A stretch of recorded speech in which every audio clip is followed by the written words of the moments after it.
We will now hear a 3-minute reply speech from each team, starting with the opposition.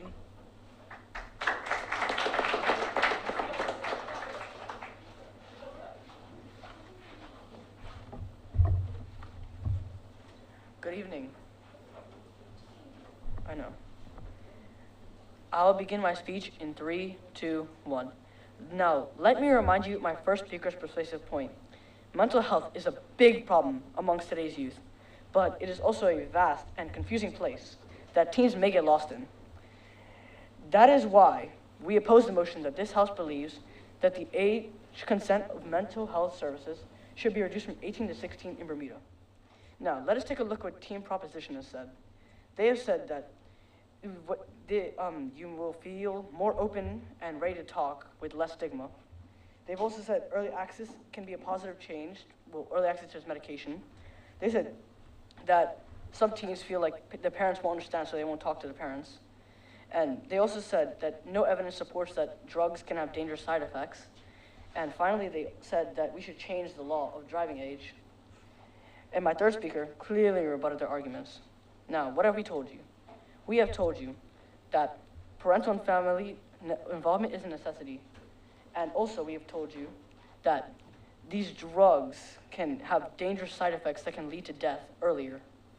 And Team Proposition said, there's no evidence supporting this. Well, we countered this argument by saying, newsflash, you're wrong. Actually, there is information about these drugs having negative side effects. For example, Prozac can induce zombification in teens or dullness in emotion. And this can lead to increased depression, which means they might end their life quicker. So yeah, we win this clash. We've also told you that cognitive and emotional maturity is important so we can trust the youth.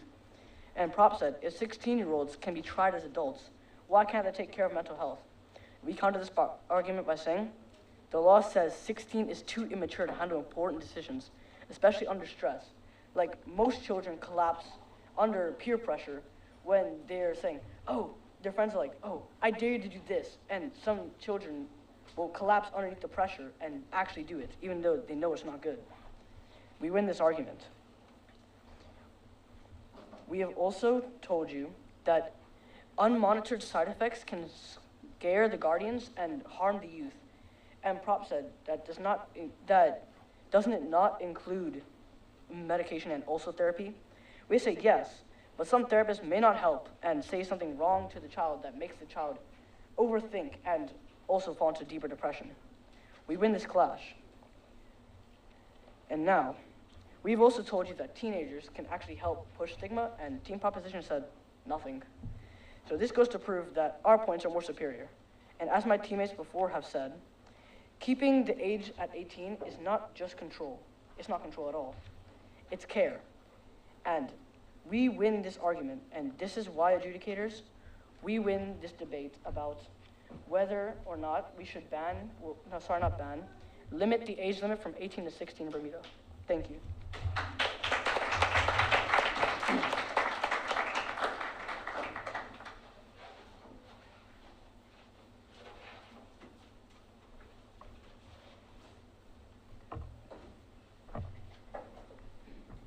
We will now hear from the Proposition's reply speech.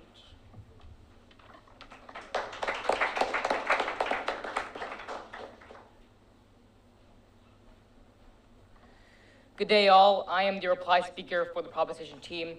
I will state the point of clash and explain why we have undoubtedly won this debate. First of all, the motion today is that the age of consent to access mental health medication should be reduced. Oh wait, it's the motion today is that the age of consent to access mental health services should be reduced. Keyword, services. The opposition team has grossly misinterpreted the motion as a whole, which I will explain further in my argument. What we talked about was that early intervention saves lives and how this tackles the stigma around getting mental health.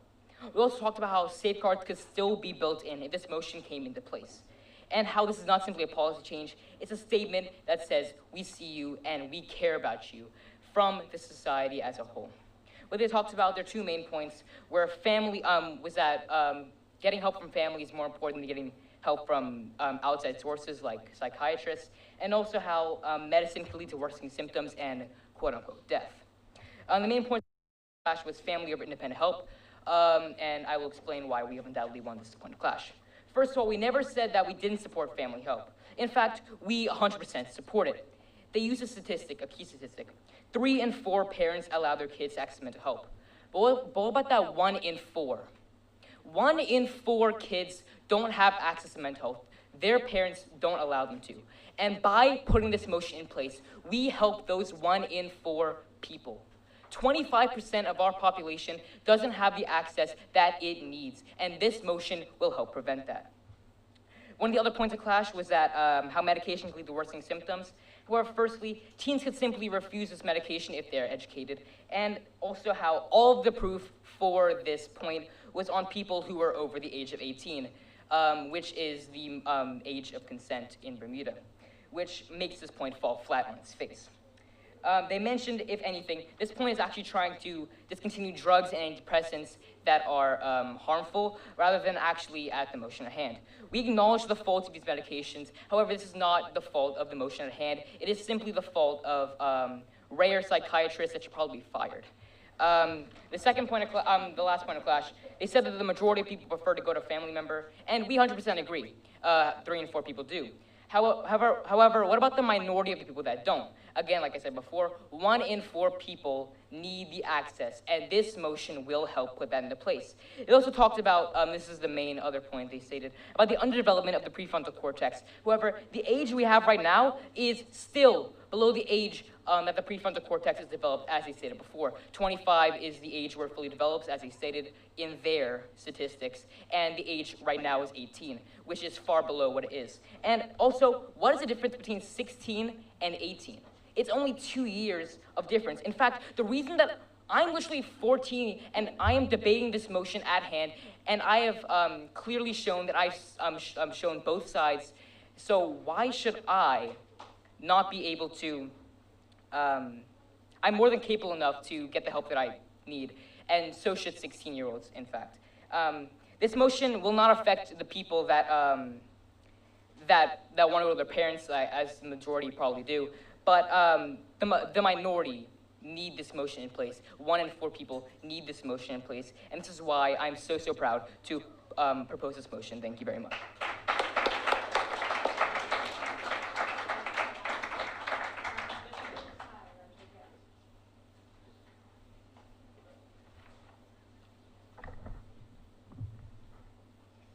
I thank the member for concluding such a wonderful debate.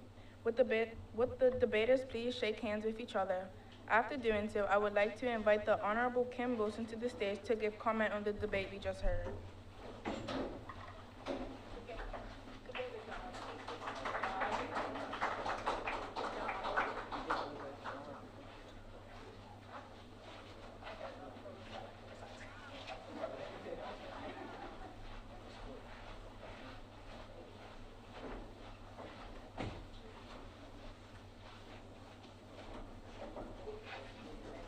Good evening, everyone.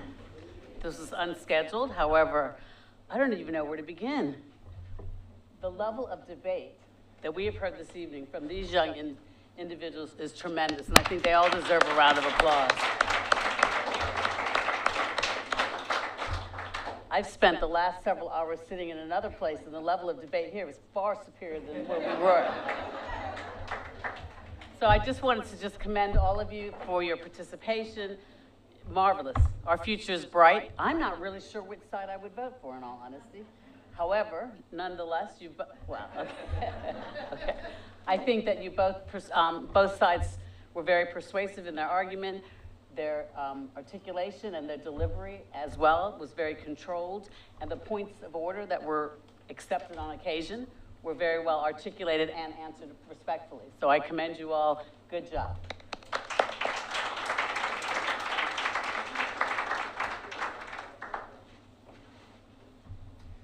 How about another round of applause for our debaters?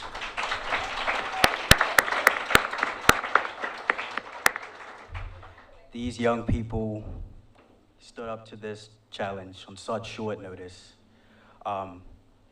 Me personally, and the coaches and Dan, we couldn't thank the debaters enough. Some have been practicing every day since we came and proposed this motion to them. and they really showed out today. So I just want to give us one more round of applause for our young people.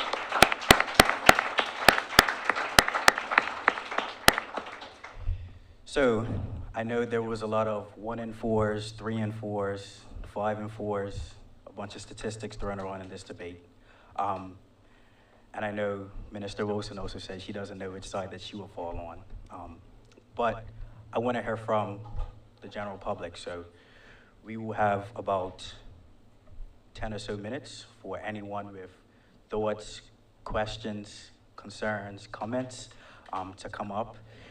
In that middle stand of the mic right there, if they want to say anything, now's the time to do that. So myself, Dr. Daniel Kavanaugh, Mr. Gladstone Thompson, and the debaters are all here to, hear your comments and concerns. So I'll open the floor for that now.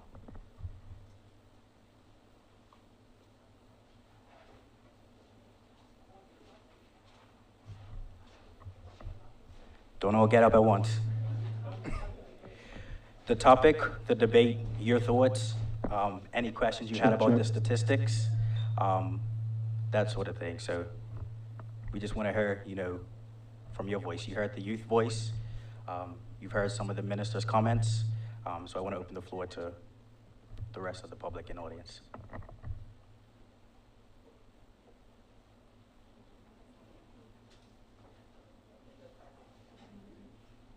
Thank you all the debaters for a really wonderful debate. As a former debater and had the great honor of learning from this young man as well throughout my time debating, you guys have done excellently today. However, of course, because you are debating a specific point in this motion, I want to ask for your individual perspectives, not for how you're debating, but what you feel. Do you feel that the age of access should be lowered? And if so, to what age, if not 16? Honestly, I really do think that it should stay at 18 because parents really need to help their children through their time, through their 18 years with their parents. They need to get as much information as much as they can with their parents so that once they're off on their way, they can actually thrive. I feel like it should be lowered, but obviously with limits to it, because it doesn't make sense to just allow young people to go out all willy-nilly when they may not understand what they're getting into. Honestly, I agree with Manai. I think it should stay at 18 since it can be very difficult to keep up with the medication. You might forget how much you're taking. You might take too much, take too little, and you might not feel the effects. To be honest, I'm not sure where I stand, but I think I'm leaning more towards my second speaker's point. We can implement systems from the UK that actually interview 16-year-olds to see whether they understand what they're going to do. So I'm not really sure. I've spoken with my teammates on the proposition, and we all do agree with this motion and do believe it should be lowered to 16 years old.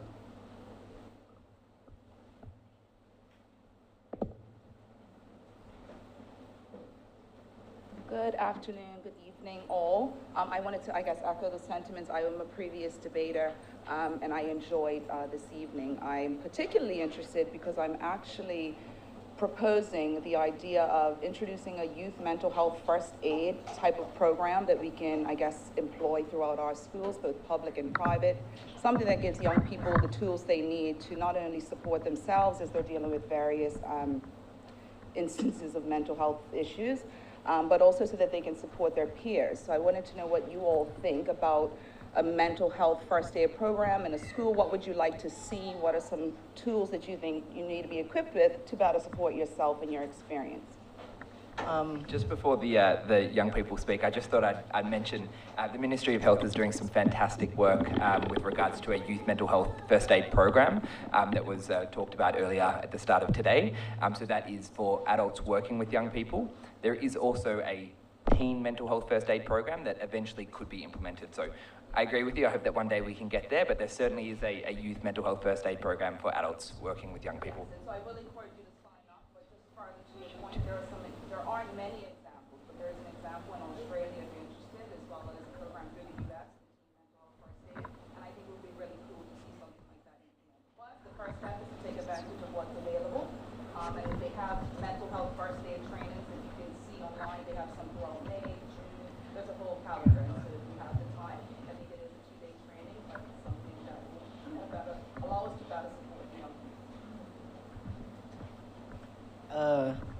So in the survey, there was a section where it said that there should be education on mental health.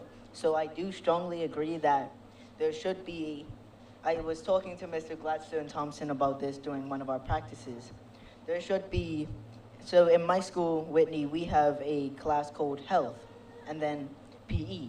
So in health, we only learn about physical health, like sexual health, anything like that. But I feel like there should be physical health and mental health. So I do strongly agree that there should be a class that is actually needed, and there should be a class where people can learn about their mental health, how they can help, what they can do. So I did briefly hear you mention tools that I feel would help. I feel like something that may help is teachers who are actually a lot more educated about mental health struggles and ways to help deal with them, and just how mental health struggles can come in different ways. I feel like that would be really helpful, especially for like a lot of people who feel like they're not heard or seen, because a lot of teachers aren't, that's not like a part of what a lot of teachers learn in training, you know?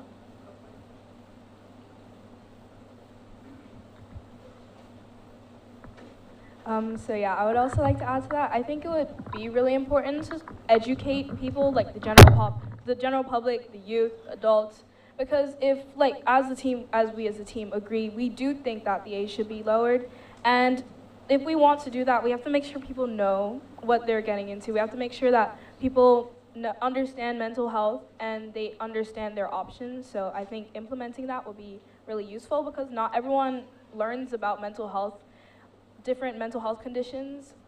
I myself, in human biology, I am learning about mental health conditions, but I do understand that maybe not everyone in schools, in workplaces, they may not be learning about mental health conditions. So I think it's important so that we can just like understand each other better as a people.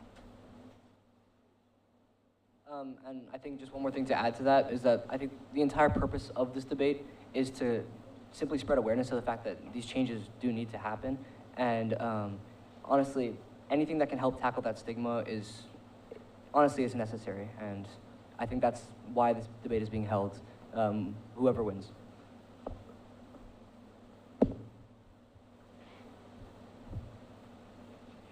Any further comments, questions? I think we have time for maybe like one more.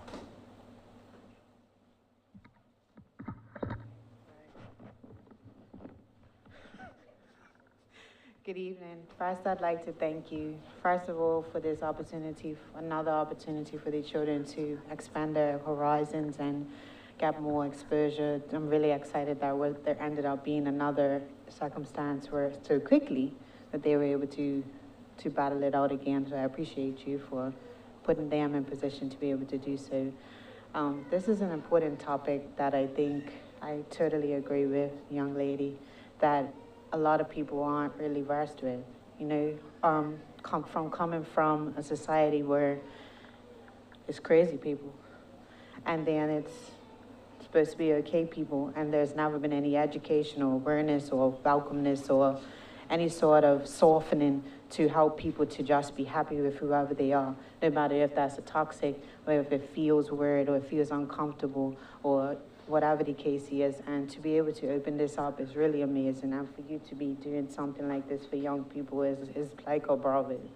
Like for me, you know, mental health is real, and mental health is all different things. And I feel that it's too boxed. You know, for mental health doesn't necessarily mean you're crazy or mean that you're out of place. It means that you went through something, and everybody has a story. Everybody's went through something. Some people's is just still under the rock.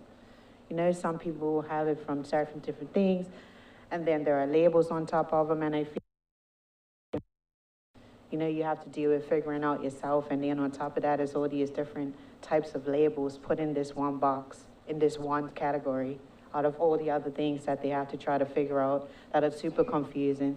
For some reason, I felt a lot of medication was being talked about, but I feel like there are a lot more things that I have come across personally to help my children deal with things as well as myself, and that comes from nature. You know, physical therapy, going to someone, speaking therapy, there's physical therapy, There's therapy that can happen outside and grounding and eating properly and balancing your whole life and your whole, but just bravo and thank you. And please keep doing this. This was a boss topic. Like, yeah. Thank you. So thank you for that.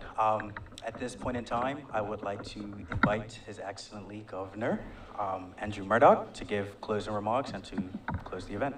Thank you.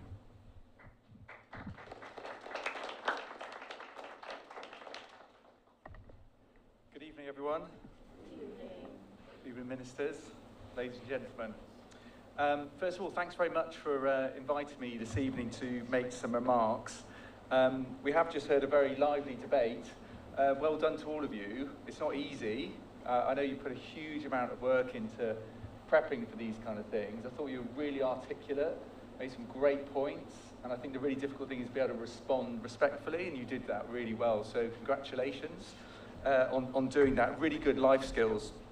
So I know there's a kind of debating thumb. I really encourage it. And as you heard, there's future careers for you in the House of Assembly.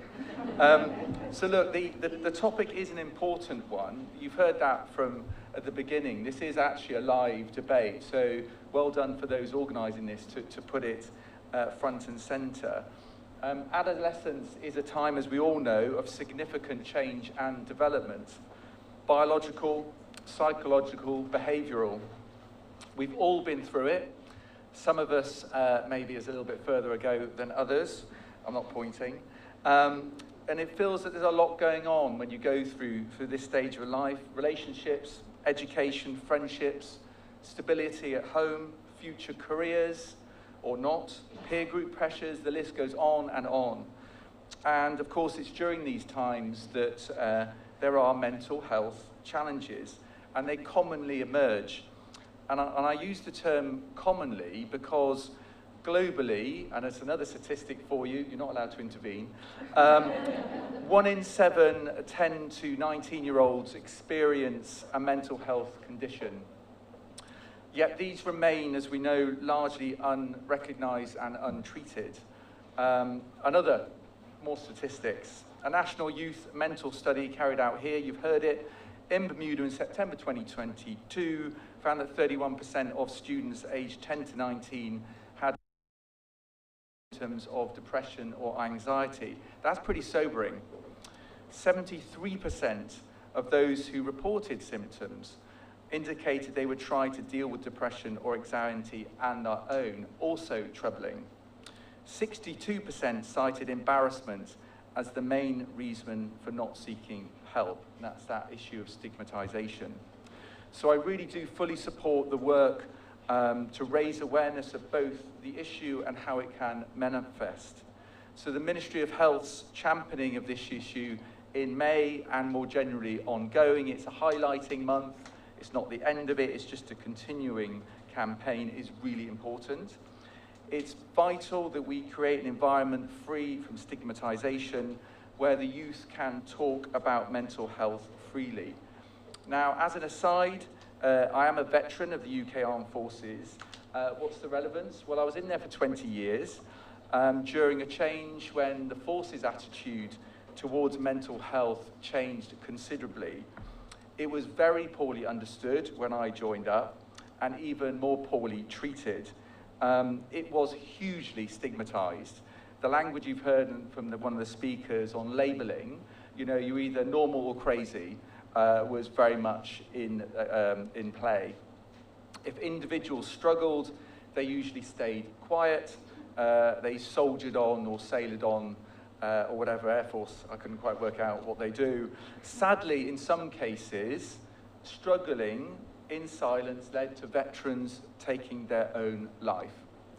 And I'm glad to say that things have significantly improved in the UK Armed Forces, more generally and for veterans. Awareness of the issues helps with building understanding. Understanding and data helps with building a support network. And building a support network is now non-negotiable, including for adolescents, who you heard.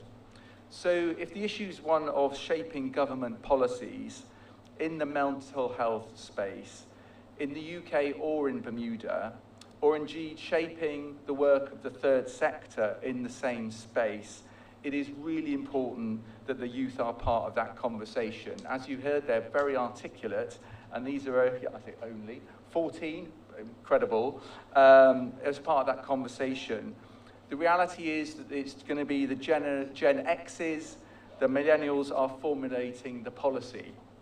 They need to speak to, and importantly listen to, the Gen Zs and the Gen Alphas, because those are the ones that are going to be effective. You've got to be able to speak to them and engage with them on their level. So debates like this are a great way to encourage that type of conversation. So thank you very much for the organisers in bringing it to fruition. And others have said, as I leave you with this, what mental health needs is more sunlight, more candour, and more unashamed conversations. Thank you.